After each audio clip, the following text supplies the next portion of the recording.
qiyamah.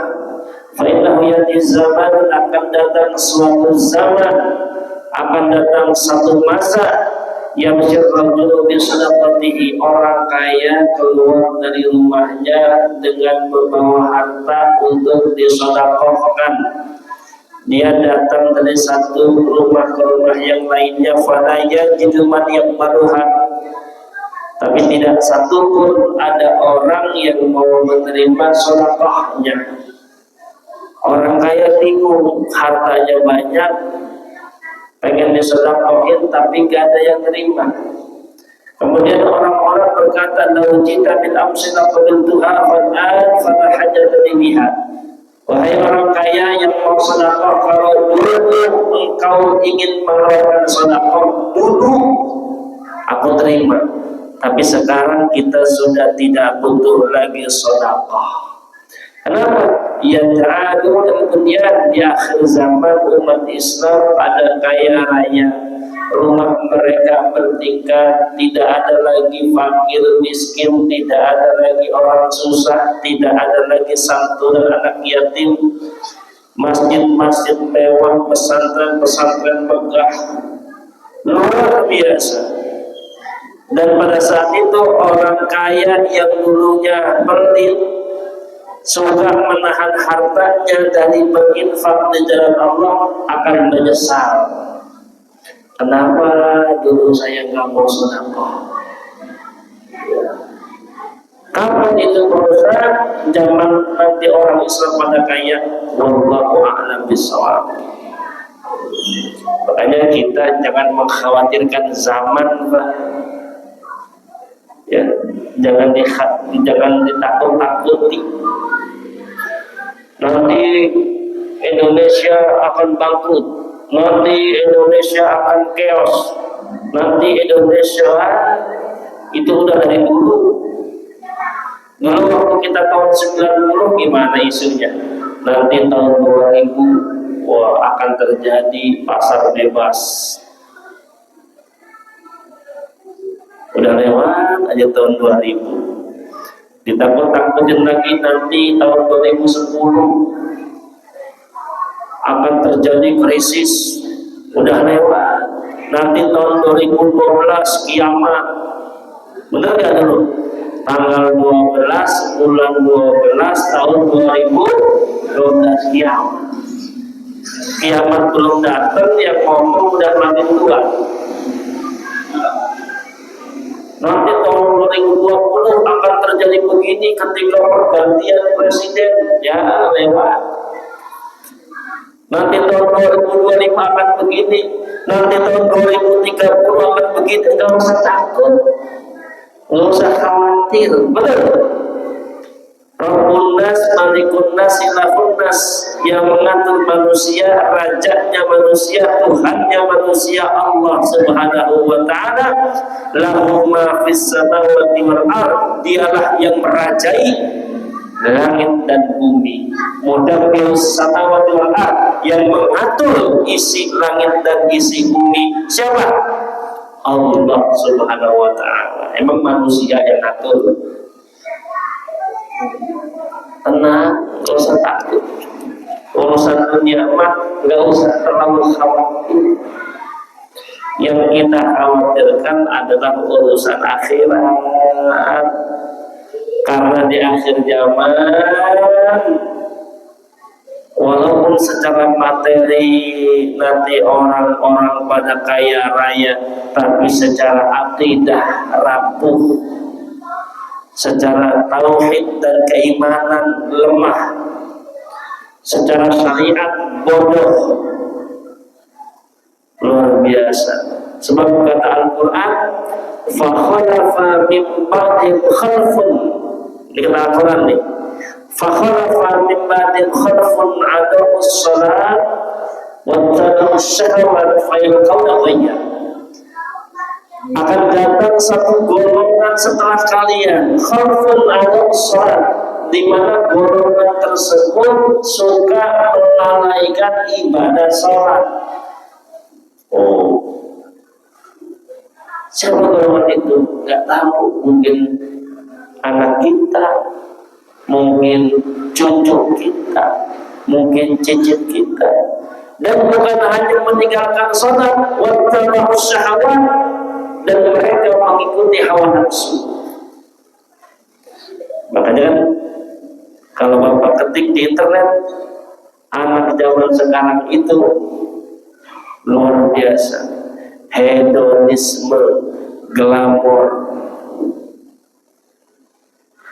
pengennya makanan yang mahal, pakaian yang branded, nongkrongnya, duduknya, bertemannya, cara berpakaiannya, masya Allah.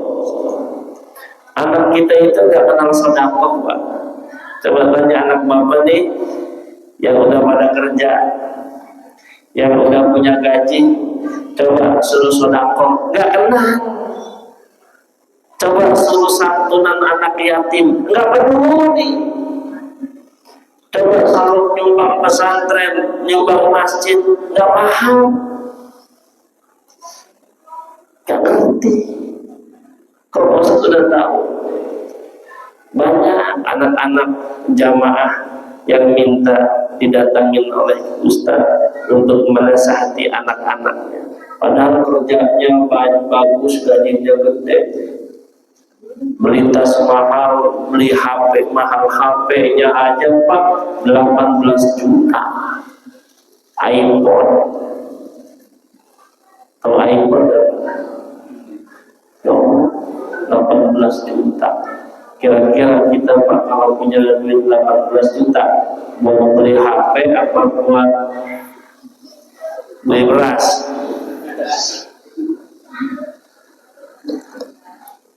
Itu 18 juta. Kalau beli cendol itu sama orang-orangnya, HP-nya mahal, Pro Max, ada yang 25, ada yang 30 juta. Sepatunya juga mahal. Ya Allah. Fakhalafa min ba'dihim khalfun adaa'u ssalata wa akan datang satu generasi di mana generasi itu mungkin dia kaya, mungkin dia banyak duit, mungkin dia punya harta, jabatan dan kedudukan, tapi meninggalkan sholat, mengikuti hawa nafsu. Makanya kita yang hadir di sini sebenarnya Pak, sebenarnya kalau boleh jujur, kita sebenarnya duduk di majelis taklim, manfaatnya bukan hanya kepada kita, keberkahannya bukan hanya kepada kita. Dalam surat Al-Kahfi, wa kana abuhuma sholihah, bapak ibu yang soleh dan soleha itu berkah manfaatnya akan mengalirkan kepada anak-anaknya. Jadi duduknya bapak ibu di sini sebenarnya sedang mengalirkan keberkahan buat anak, cucu dan keturunan bapak. Jadi berkah manfaatnya bukan hanya sampai kepada kita, tapi sampai kepada anak-anak kita. Nah begitu juga bapak yang malas ngaji, nggak senang jamaah, nggak suka hadir di majelis ilmu, nanti anak cucunya nggak berkah. Bahkan yang paling ngeri, ketika di akhirat bapak punya anak dan istri, ditanya sama Allah, kenapa anaknya nggak sholat? Waduh, yang ditanya bapaknya. Makanya manusia yang pertama kali ditanya di padang mahsyar adalah seorang bapak.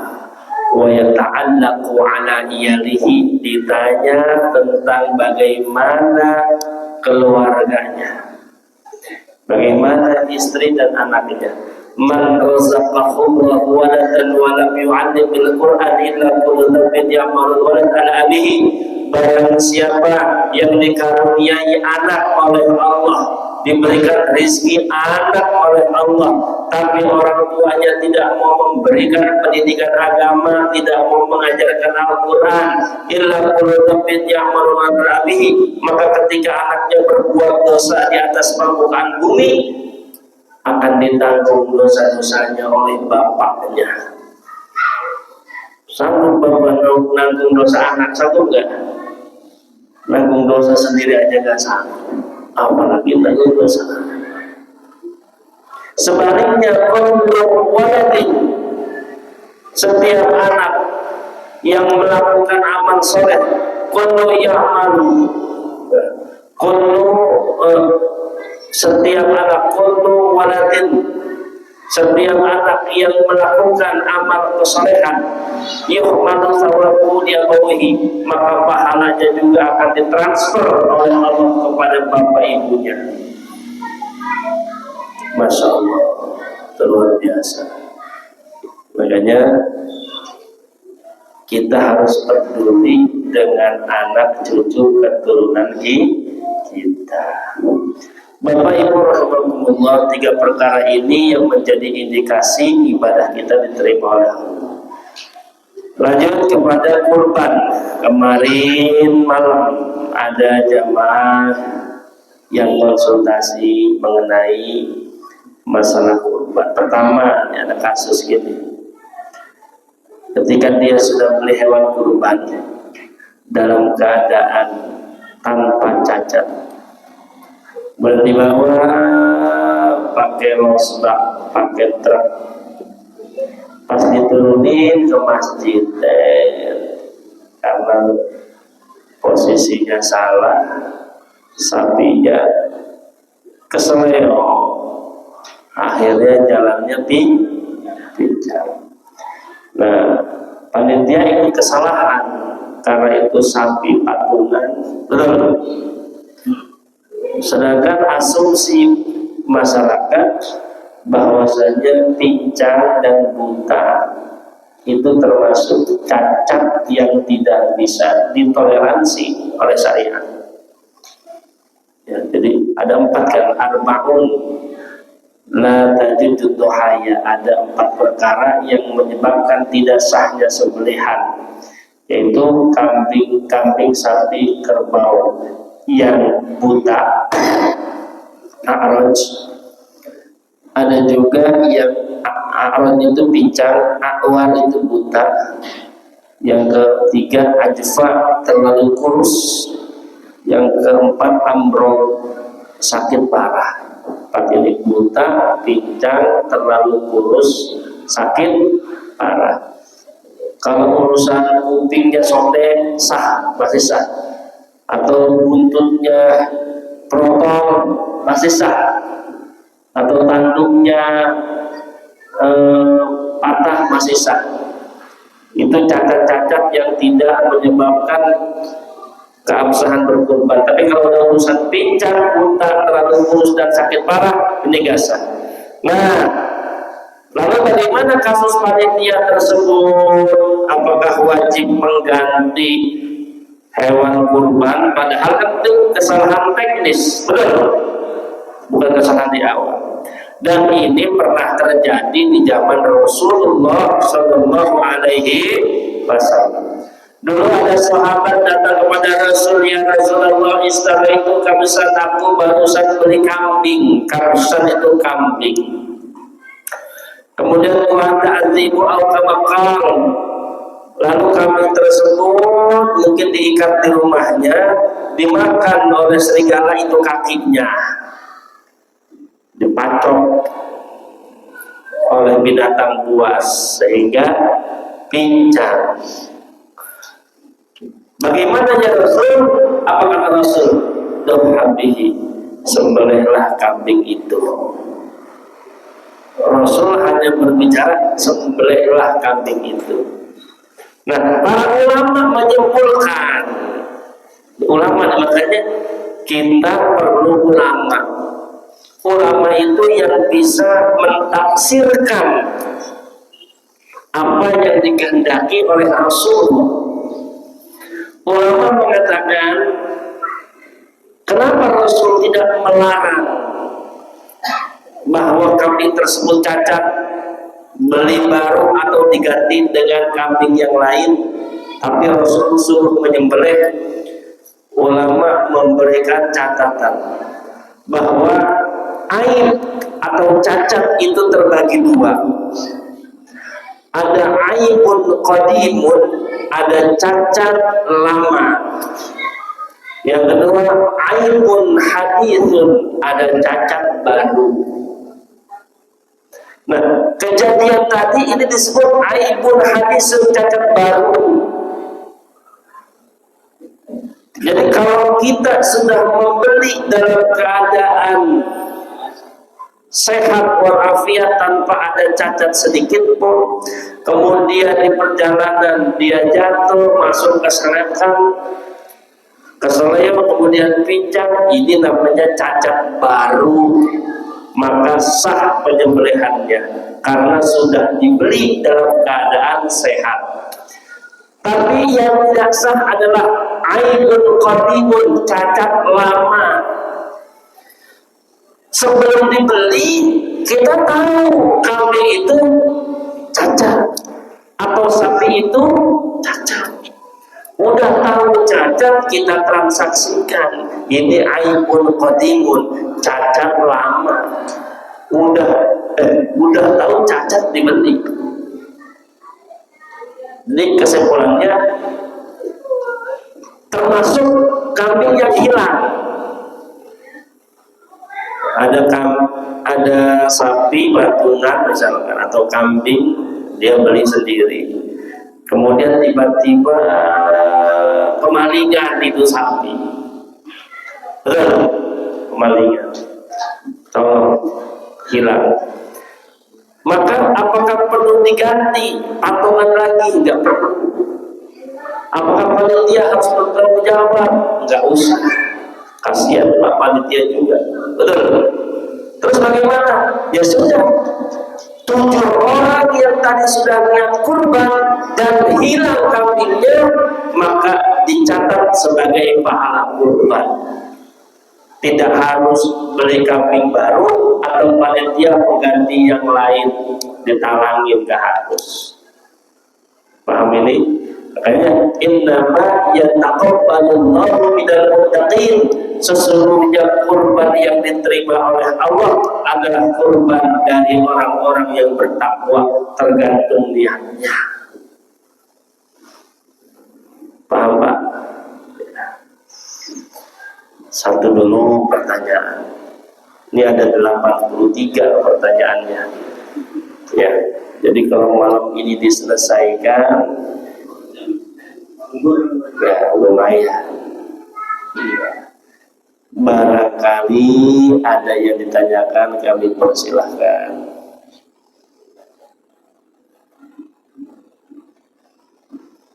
Ya. Apa korban itu bisa zona? Kan ada orang yang istilahnya orang kampung, korban di sini atau di sini, korban kampung itu apa bisa saja.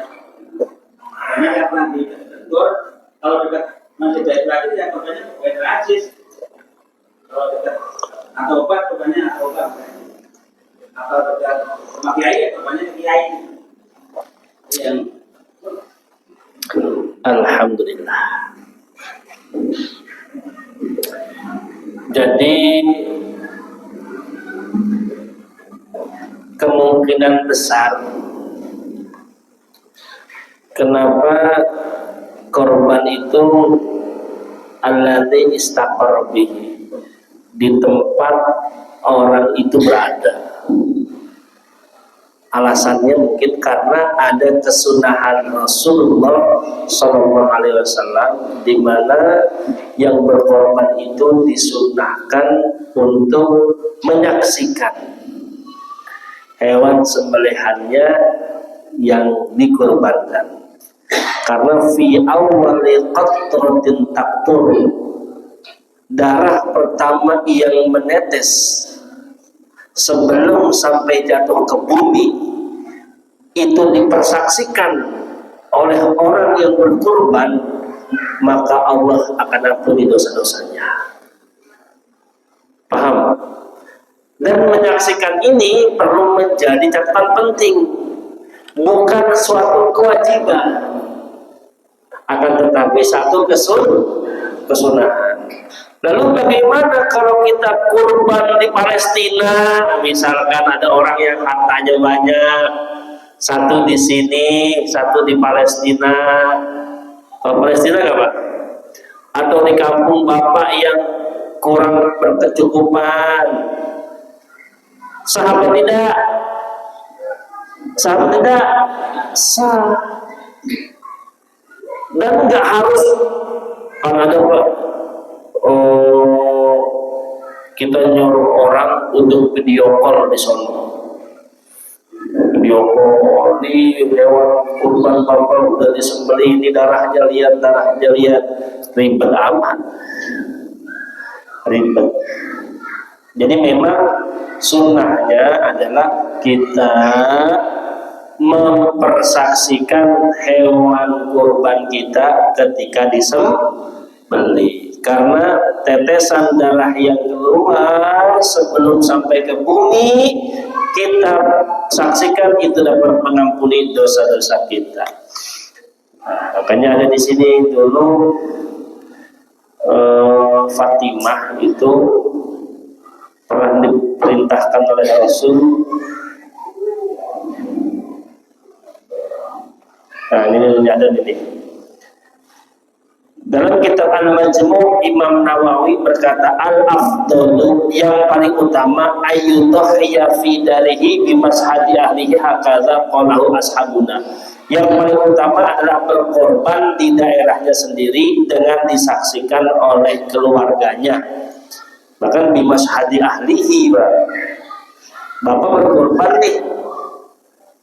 Misalkan sapi kan 7 orang, tapi keluarga Bapak juga, anak istri Bapak disunahkan di masyhadi ahlihi ikut mempersaksikan.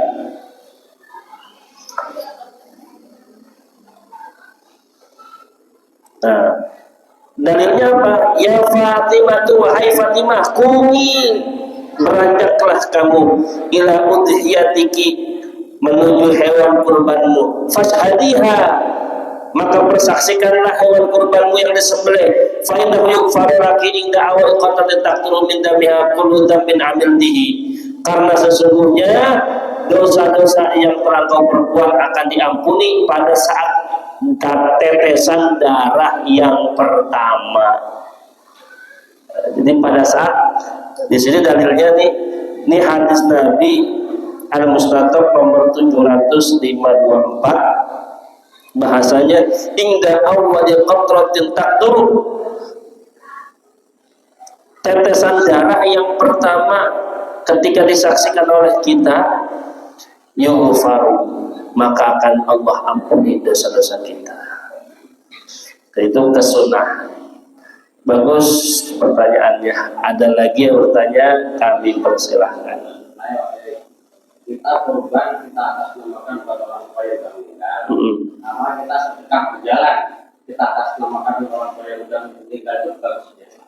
Misalkan kayak sedekah berjalan, misalkan ada pembangunan masjid, kita nyumbang sesuai harga kambing, misalkan kita bantukan ke masjid lagi, lalu misalkan itu utama yang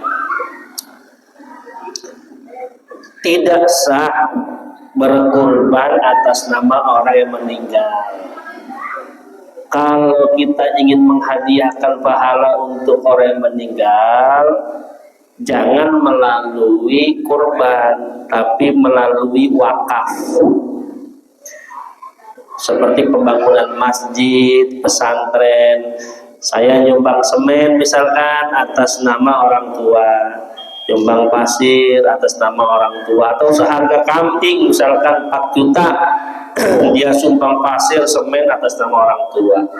Alladzi, sesuatu yang kita sumbangkan kepada masjid, musholla, dan asas kemanfaatannya itu jangka panjang, maka pahalanya akan terus mengalir. Sekali lagi, jangan lewat kurban, tapi lewat sedekah jariyah. Sedekah jariyah itu wakaf. Ya Pak ya. Ini banyak di perumahan, kurban atas nama almarhum Bapak Santoso, nggak sah. Tahun depan lagi kurban atas nama almarhumah, nggak sah, nggak sah. Sodako aja nyumbang ke masjid, ke musola, ke pesantren atas nama almarhum. Keren nih. As-sadaqatu alaihima. Sedekah atas nama ayah ibu luar biasa. Jangan lewat kurban. Walaupun ada Imam Malik, mazhab Maliki sah karena bukan kurbannya yang sah, tapi pahalanya yang disampaikan. Tapi kalau mazhab Syafi'i tidak sah kecuali orang tuanya sebelum meninggal berwasiat. Jadi kalau saya meninggal belum sempat kurban, tolong kurbankan. Tapi kalau tidak ada wasiat sebelumnya, kurban atas nama orang yang meninggal tidak sah. Ada lagi lanjut ini sampai jam 8 karena kan telat tadi. Satu lagi.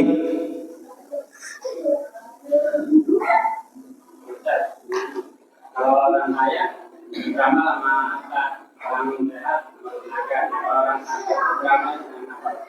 orang kaya beramal dengan hartanya, pakai sabar